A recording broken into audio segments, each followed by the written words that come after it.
Welcome to the Salty Investors episode number 41. It is Friday, July 21st, 2023. How are you today, Tim? Yeah, pretty good yourself. Oh, can't complain. Had a bit of a cold last week. Over it now. Or, the sun is shining. I got a spring in my step. Yep.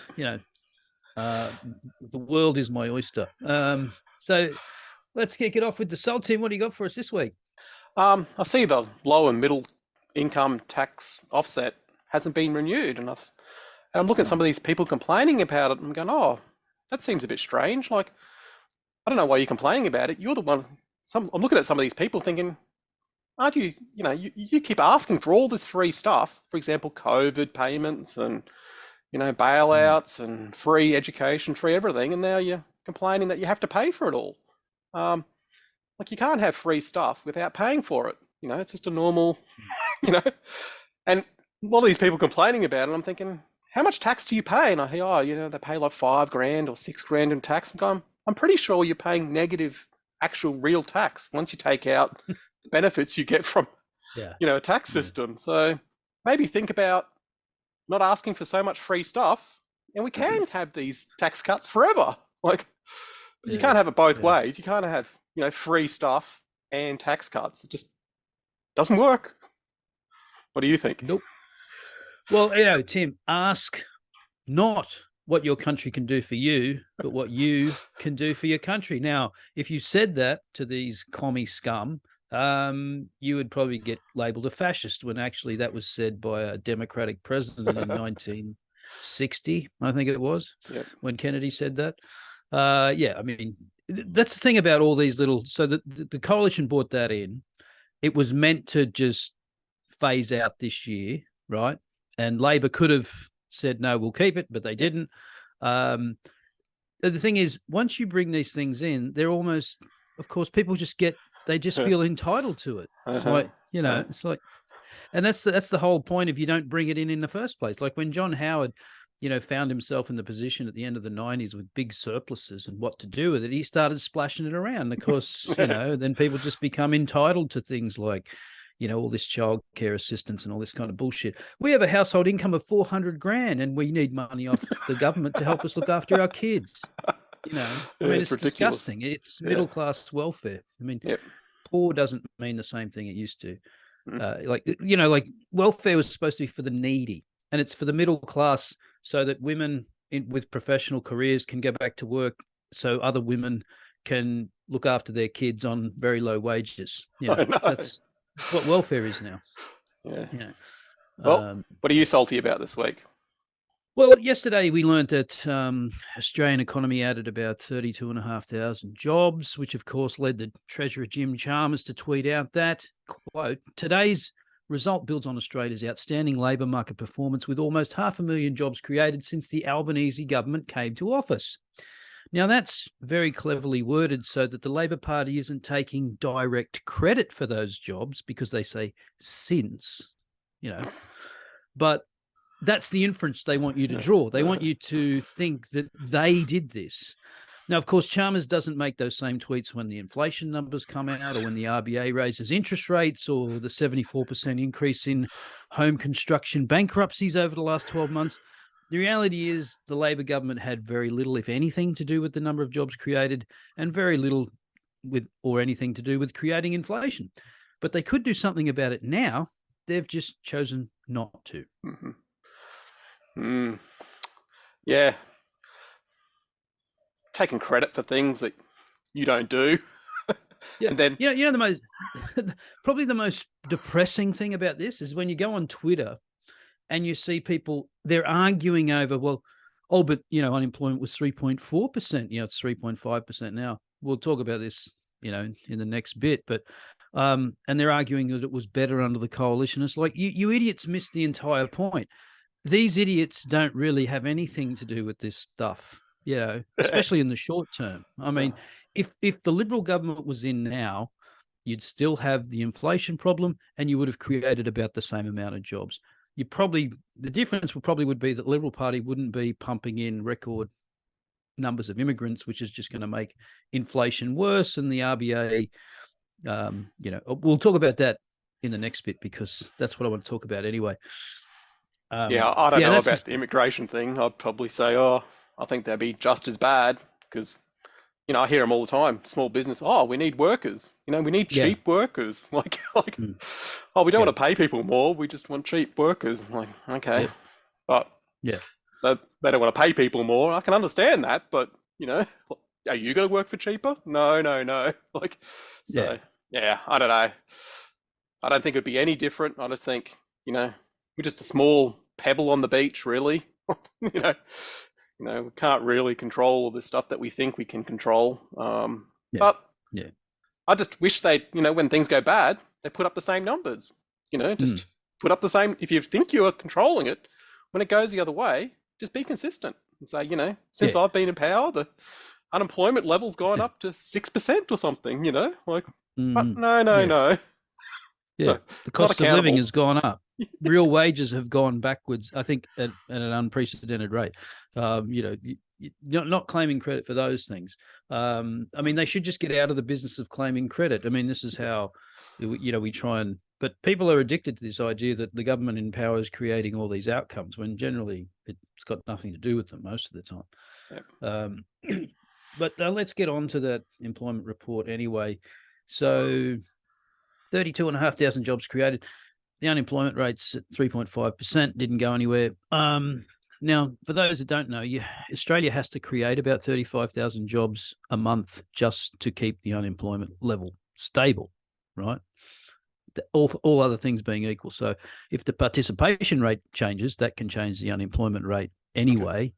Okay. So like if the participation rate goes down, unemployment will go down because there's less people. Remember, you're only counted as unemployed if you're actively seeking work, right?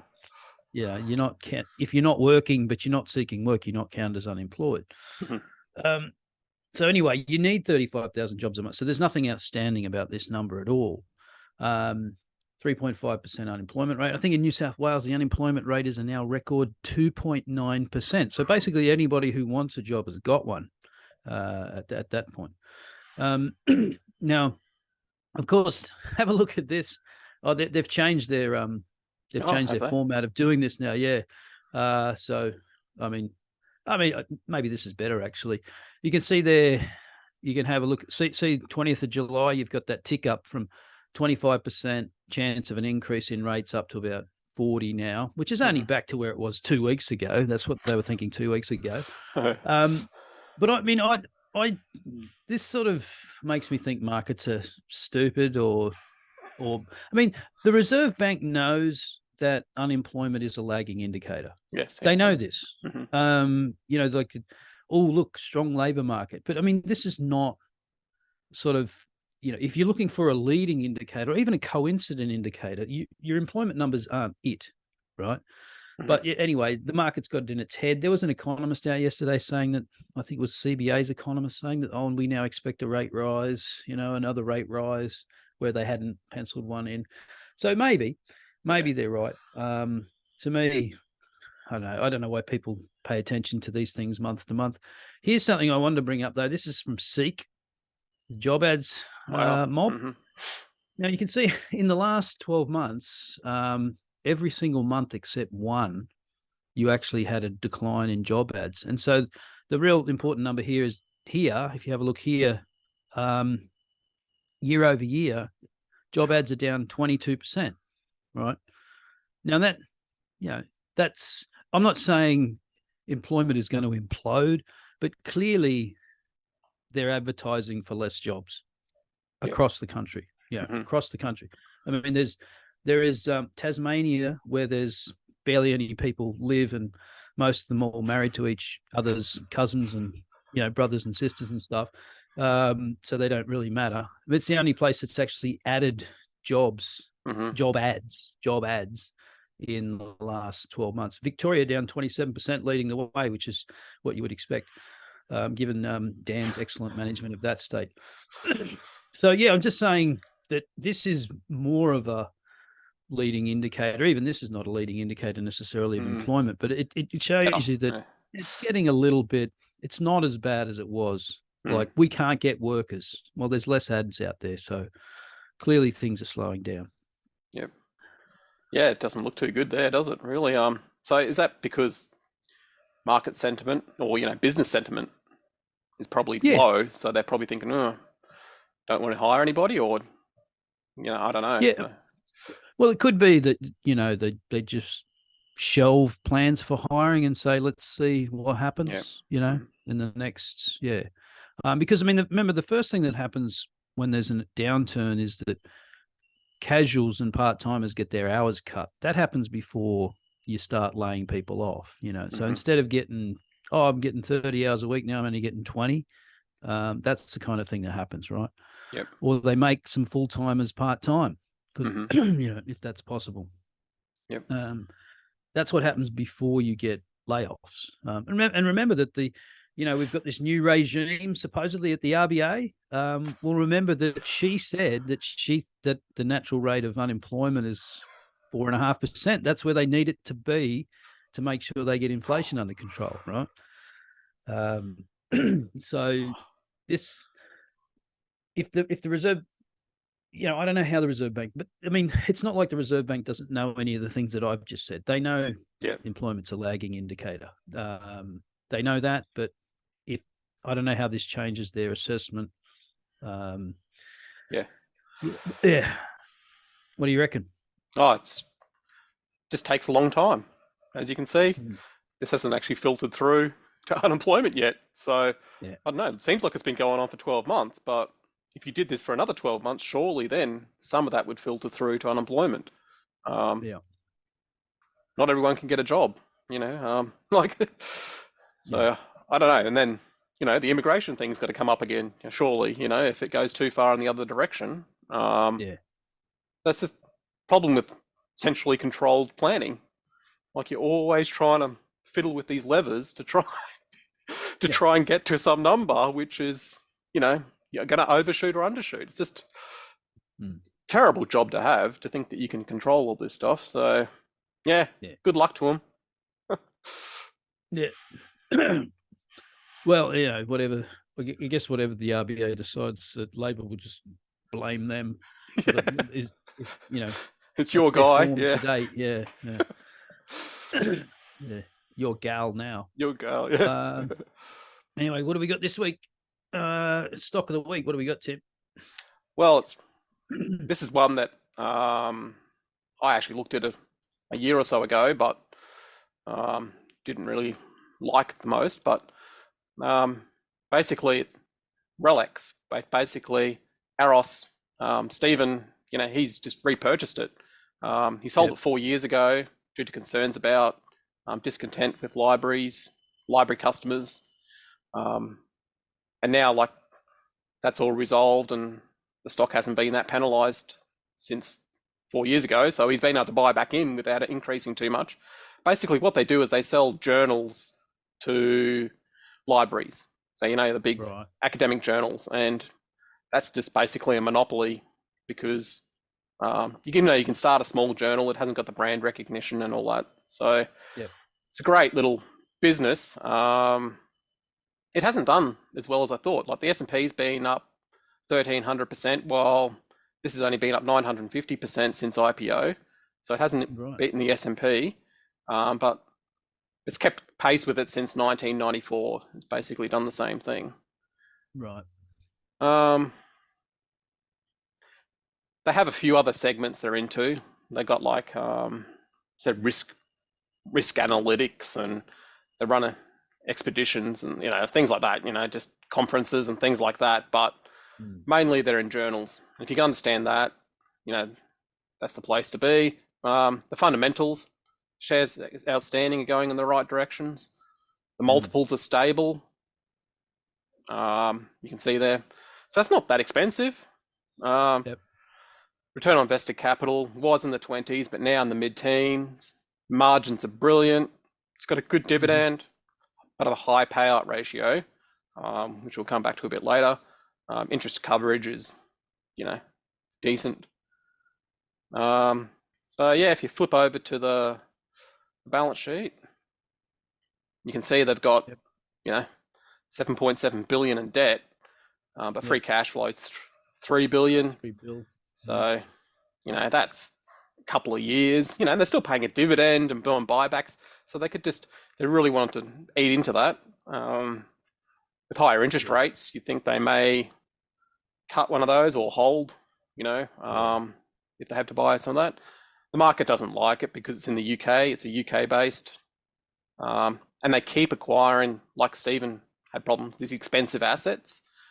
Right. But management seem to be able to convert them into cash in the bottom line. So, But it has diluted their return on capital by the look of it. yeah, because they keep, having to fork over. They can't create them in house because these are a strong brand. So, but it doesn't seem to be that extreme. It seems to be more of a defensive play. It's an obscure company. So if you didn't go to university and you don't understand how the journal system works, I think you'd find it hard to actually purchase this or get excited about it. Yeah. So I can't see retail piling into this and expanding your multiple, but that might be a benefit, a bit more stable. And I think the moat is going to last as long as, government money goes into funding universities. You can basically, they're not price sensitive. You can just charge whatever the hell you like. Like they need, journals and stuff. Students need it to study university. So it's sort of like a toll bridge. You've got to pay to get the data, and what do you charge for that? Well, you can charge whatever the hell you like if people aren't price sensitive. So as you can see from the margins, they do that. It's just they keep reinvesting so much of it that return on equity and return on capital aren't as brilliant as what you'd hope, because obviously they can there's only so many things you can invest in. But it's still a good business. But what do you think?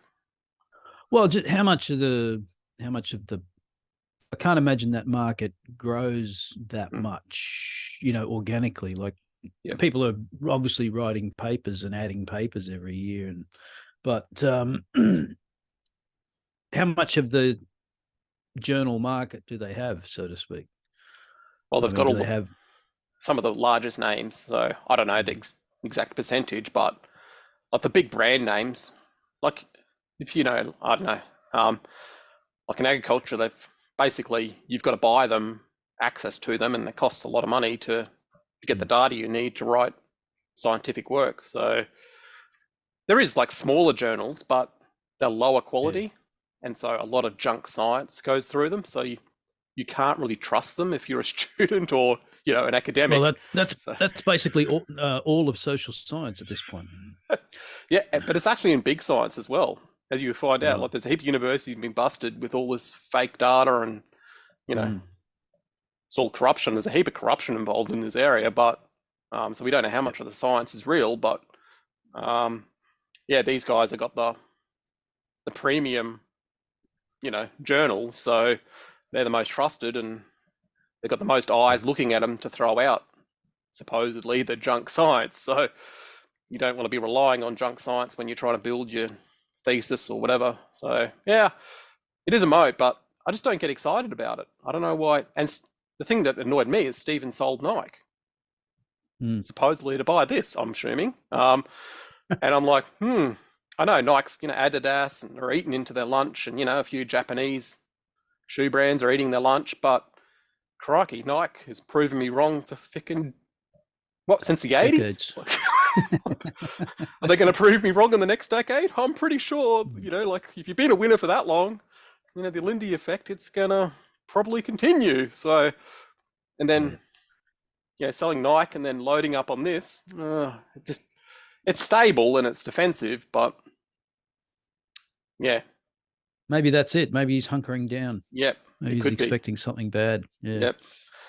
And this is going to do well. Like universities are still going to fork over coin to pay for all this stuff, even in a recession. So it is a bit more recession-proof compared to Nike. Nike is consumer discretionary, so it's going to get hit. Right. So maybe he is thinking a little bit smarter than me. He is thinking this through. Maybe he is in a little bit more hard landing camp, but the market seems to be running away a little bit at the moment. But I think we missed it. It's all over. So, so I don't know. So maybe it is a good time to pick something this up, go in the opposite direction, and because if it does turn, a lot of people are going to panic because they go, you know, it's not supposed to be going through a recession. It's supposed to be a soft landing, and what's this? It looks a little bit harder than it. You know, it only takes a few, you know, a quarter of that, and you know everything's going to go backwards. So yeah, absolutely. All right, there, ladies and gentlemen, you've heard it. RELX. Thanks to Tim for bringing that one, bringing the goods, and we will see you next time.